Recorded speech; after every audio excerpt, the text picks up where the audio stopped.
Hello, everyone. Welcome to Basic Principles of Psychology, or Psych 211.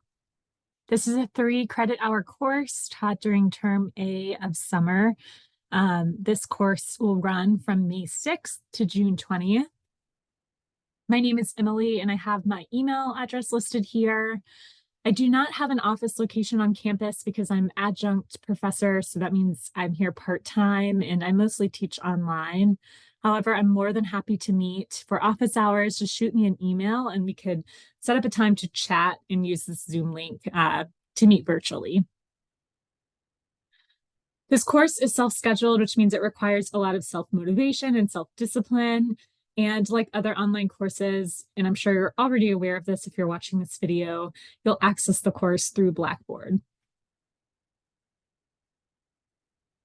So this course is a survey course, which I described down here. This means that we'll talk about a lot of different topics, but we won't dive into each one in great detail. So each of the chapters that we cover in this course could be standalone classes where you'd spend a full semester talking about that content and taking an even deeper dive. But this course is just to introduce you to the remaining topics in psychology that you didn't cover in Psych 210. So that includes things like sensation and perception, learning, memory, thinking and intelligence, language, personality, and therapy, as well as social psychology. I'm going to skip the course rationale, but please do read through it on your own. This course textbook is included in the cost of your tuition. And so the online textbook will be accessible to you through Blackboard. There is a link on the course homepage and in the resources tab that will take you to the MindTap website, which is run by the publishing company Cengage. And so MindTap includes your e-textbook. It includes an audiobook option so you can listen to the chapter readings. There's also video presentations and extra diagrams, material, etc. And let me show you how you can access that. So on our course homepage, there's a button here that I have called Access MindTap here. If you click that, sometimes there's an error bar that pops up that says like pop-up was blocked. Just click Allow Content and it should open the MindTap platform in a new tab on your browser. It looks a bit like this. You should be able to open down each chapter based on the week that we're currently completing. You can see your chapter quiz, which count towards your grade, is available here.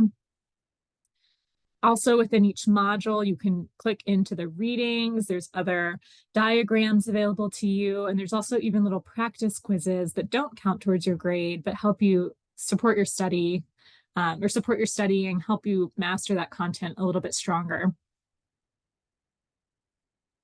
Let's see. You can also access the full book here and go through just table of contents to the module that you need. And I think that's about it with MindTap. You can look around. There's helpful like flashcards if you wanted to study specific modules or chapter content. You can go into your grades, etc. So please make sure that you have access to MindTap. You will not be able to pass this course without access to MindTap because again, each of your chapter quizzes for the 7 chapters we'll cover are accessed through MindTap. If you don't have access to that, again, you will not be able to pass. So please email me ASAP if MindTap is not working for you. All right, back to the syllabus. I'm going to pass by the course objectives and expectations. You can read through those on your own. I will slow down though here on the course expectations point. I want to point out that online classes require an extra level of organization and self-motivation and self-discipline to keep up with the material and to make sure that you pass. This is a 3 credit hour course, and typically it's recommended that for each 1 credit hour, you're spending about 1 hour per week in class, and then an additional 2 to 3 hours per week outside of class on studying, on reading, on completing assignments or quizzes.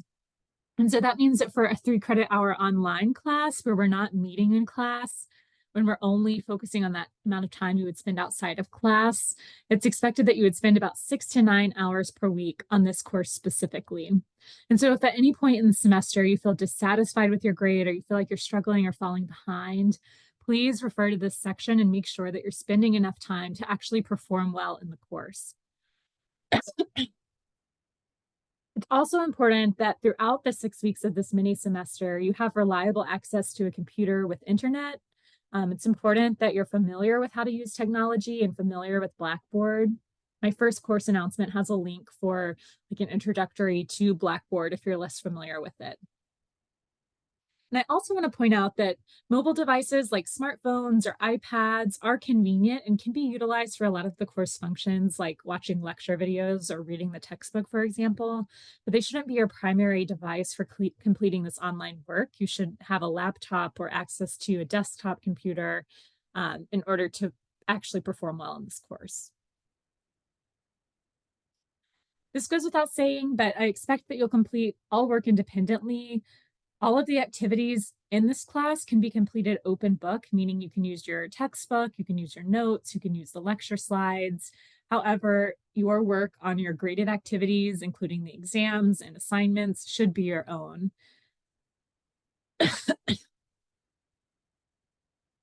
So we will cover 7 chapters like the Psych 210 course does, and we will fit all of that into the 6 weeks of this mini semester.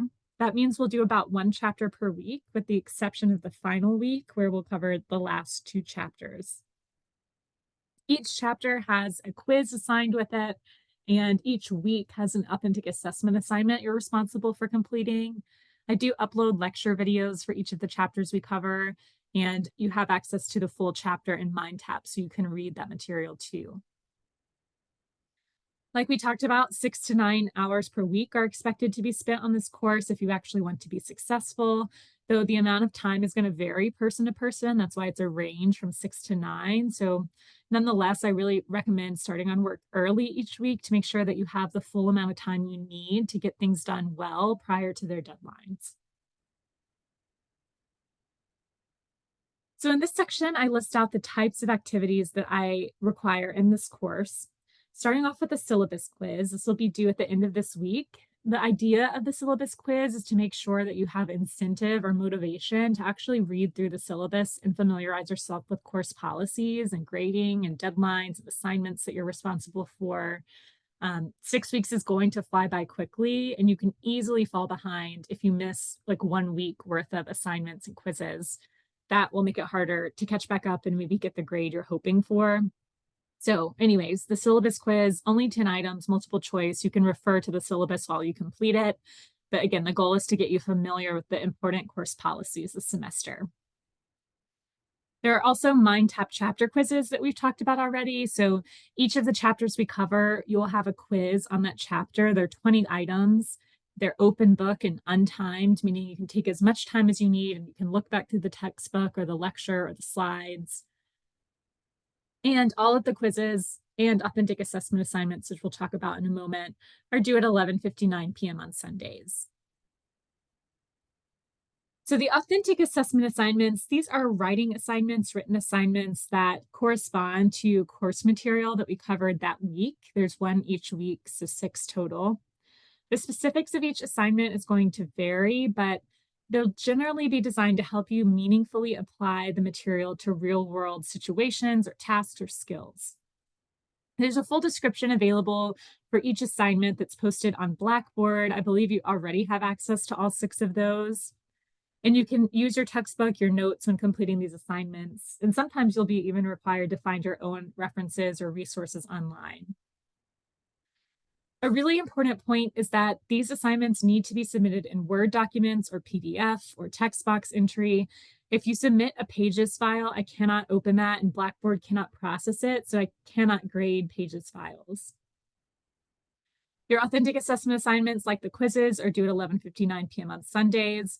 And at the bottom of the syllabus, I have the full schedule where you can see the date and time that every specific assignment and quiz and exam is due.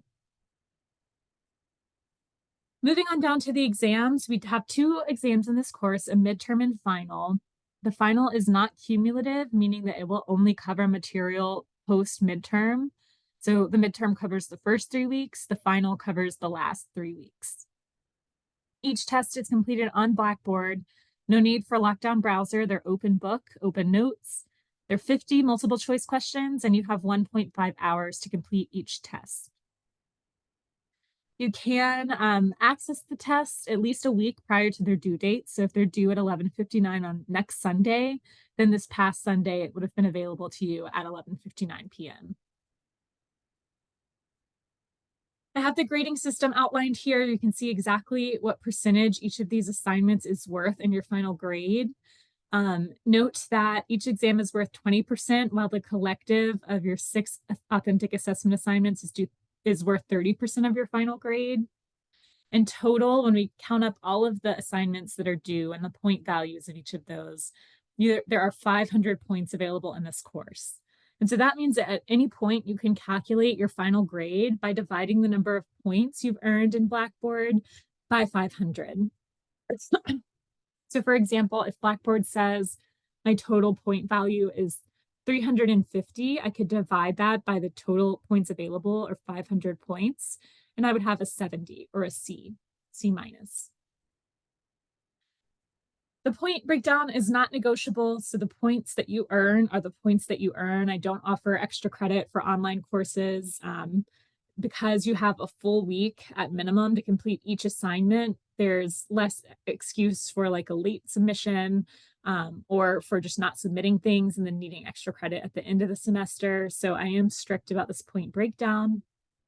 And you can see here the final grade scale. So if I had a 70%, that's a C minus. So moving on to communication, email is my preferred method of contact for this course. I expect that you check your email account daily at minimum. I check mine multiple times a day, and I try to get back to you within 24 business hours. That means between 9 to 5, Monday through Friday. If you email me at 10 a.m. on Monday, my goal is to get back to you by 10 a.m. on Tuesday. If you email me after hours, like on a Friday at 11 p.m., I'll get back to you within 24 hours starting on Monday at 9 a.m. So by Tuesday, 9 a.m. So please do be patient and keep in mind that I do not work outside of business hours. Let's see, I have some contact information if anything goes wrong with email or having any issues. The next thing is I want to emphasize that it's important to be respectful in your emails to me. Tone can easily get lost. And so just as a baseline rule, it's a good idea to be formal, to be kind, to be respectful in those email communications. And please make sure that you're including enough information in your email so that I know exactly what class you're referring to, because I teach multiple semester to semester. And so it's hard for me to know, like if you sent me this quote unquote unacceptable email, first it's coming from a Gmail account, not an NSU account. The subject doesn't have the course you're referring to or what the topic is. I have no idea what this email is about if it just says question. The content is also very like minimal. All you're saying is, I don't understand correlations. Do we need to know this for the exam? You're not telling me what it is you don't understand about them or what specific question you have or what class you're in. There's no first and last name. There's no introduction like hello, good morning, dear Emily, just straight into the question. So this would be an unacceptable, informal, unrespectful or disrespectful email because it's requiring me to put in more work just to figure out what class you're talking about, what test you're talking about, what's your question. This is a much better email example, and I encourage you to use this template. Make sure you're using your NSU account, that you're including the class that you're in and what your question is referring to. There's an introduction. You're telling me the context of what's going on, what specifically it is you don't understand, giving me examples, and then signing off with a first and last name. So I recommend using this template if you need to email me. Regularly check the Blackboard announcement area. Make sure anytime there's any kind of like course-wide information or something affecting the full course, I will post an announcement there. I usually post updates, just reminders for upcoming deadlines there too. So check that regularly. The late assignments and makeup policy, this is a very important section. So I expect that you'll complete all assignments by their specified due date. This includes the quizzes, the midterm, the final, the authentic assessment assignments. So the quizzes and exams, those close at specified due dates and times. So I cannot accept late exams or late quizzes. The authentic assessment assignments, though, I can take late submissions up to 4 days after the deadline. So those assignments are worth 25 points. And my late policy is that I take off 5 points each day that they're late. And so on day 4, if I'm taking off 5 points each day, on day 4, we would be down to 5 points that you could obtain for a submission. And after day 4, the 5 point deduction would give you 0 points. So if you submit something more than 4 days after the deadline, I cannot grade it. Makeup quizzes and tests are very rare and can only be completed with an excused absence that's emailed to me by Norfolk State's dean's office. So if you have some kind of medical issue that comes up or family problems, death of an immediate family member, the Norfolk State Dean's Office will provide a excused absence, and then I can open up late assignments. Technical difficulties, please be prepared for technical difficulties to occur. Online classes are hard because you're essentially at the mercy of your technology performing well, but that is why I've worked in week-long submission periods where you have a full week to get started on an assignment, to troubleshoot any technology issues and to get them fixed and then be able to submit it. And because we're all aware that these tech issues will happen at some point, please do not wait to the last minute to try to submit your work or get started on exams, for example. I do not make extensions for issues related to computer user errors or technology issues. So please, again, please don't wait till the last minute so that if you do have some technology issue come up, you have enough time to troubleshoot it. Again, that's why I give you a full week to work on those assignments and exams and quizzes. I have a little bit more information here for you to read through on how to manage technology issues or errors that come up and what to do if those errors were to come up during an exam, for example. Here's Blackboard's contact information. If you have any kind of Blackboard related issue, you need to submit a help ticket for. Another section I'm going to spend some time on is the specific use of generative artificial intelligence or AI technology. So this has become a big issue recently. Generative AI can be really helpful for enhancing learning, for giving you new resources or references, and it can be a helpful learning tool in just expanding your knowledge or understanding of a topic, but it should not replace your original work, your critical thinking, or your creativity. So appropriate AI use could include using AI to look for references for assignments or to summarize or help you find readings related to a topic that we're covering. But asking AI to complete your assignment for you, or even asking AI to make your writing sound better or more complex or more knowledgeable. So having it rephrase or reword your text is not allowed and is not appropriate and is in violation of NSU's Code of Student Conduct. So let's take Grammarly, for example. Grammarly can be really helpful for checking for spelling and grammar errors, and that's completely okay.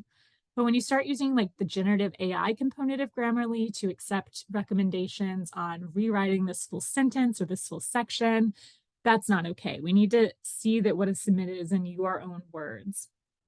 If AI use is suspected on your assignments, I will reach out to you individually over email and will provide the opportunity for you to explain how AI was used, what kind of AI was used, specifically how it factored into your submission, and potentially I'll offer the chance for a resubmission. So please be honest about those things. I will reach out if I suspect AI use was inappropriate. And so review this section and make sure you understand what is within NSU's Code of Conduct and what is outside of that. I'm going to skip through these next sections, but please read them as they relate to specific concerns you might have. I'm going to wrap up around here. So recommendations for success, especially for an online course, please access and read the textbook. That is a huge part of being successful in any course in college. Also, make sure you're setting aside sufficient time each week so that you're not falling behind or having to wait till the last minute or having to shortcut yourself on learning material. Make sure you're organized. All of the due dates are available to you right now. So make sure you put those in a calendar or a schedule and figure out when you're going to work on assignments. So that's getting down at point number 4, planning ahead. Figure out when in your schedule you're going to work on these assignments so that you stay on top of them. Stick to your schedule. I hope you wouldn't be skipping an in-person class. Also, treat the time you have set aside for assignments and readings and prep as an in-person class. Like, don't skip that either. And then lastly, I think this one's especially important for all psychology courses is practice applying concepts. So you could just memorize terms and definitions, but it's much easier to recall information or to be able to use it when you've been able to apply it to real world situations around you. And then I have a final note here, which just says basically, I'm looking forward to working with each of you. I value your voice, your experiences, your views, your beliefs, your values. And so let's please be respectful to each other, to your fellow students. I also want to point out with every semester, there's always a potential for some kind of unique challenge to come up, especially in a post-COVID world. So I will always try to stick to the course schedule as closely as possible, but I do reserve the right, if anything major were to come up that warranted a shift of a deadline or some kind of change to our syllabus, I reserve the right to make those changes. I'll always be fully transparent, and I'll make sure to post announcements that also go to your emails so that if anything were to change, you have ample opportunity to be aware of that. Finally, please reach out to me if you have any questions. Again, I'm happy to set up a time on Zoom to meet with each of you as needed. And here is that course schedule I referenced. You have all of the deadlines. Again, I recommend putting those in a calendar or some kind of system that will notify you and remind you of them. Your final and your midterm dates and times are here too. So please take a look at that and email me in advance if you have any concerns. But otherwise, thanks for watching this syllabus walkthrough. And please get started on the syllabus quiz while this info is fresh on your mind. But at the very least, make sure that it's completed by this Sunday, 5/12 at 11:59 p.m. All right, well, happy work in this course. And again, let me know if you need anything.